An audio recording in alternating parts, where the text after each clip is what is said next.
First, let's start with a Facebook page. Click the arrow on the top right, then select Manage Pages.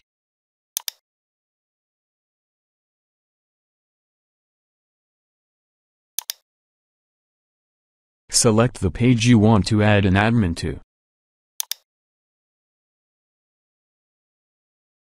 On the top right, click Settings.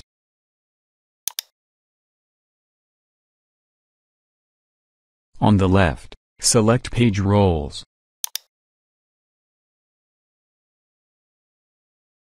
Type in the name of the person you want to set as an admin or as a moderator. Change editor to admin or moderator, then click Add.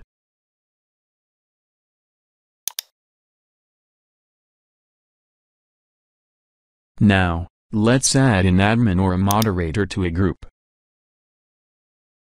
Click your Facebook group, then Members.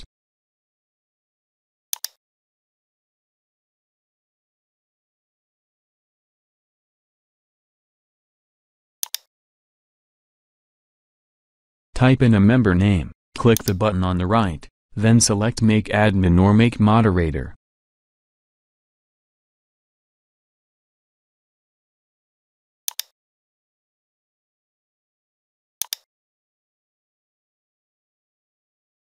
All done. Please subscribe.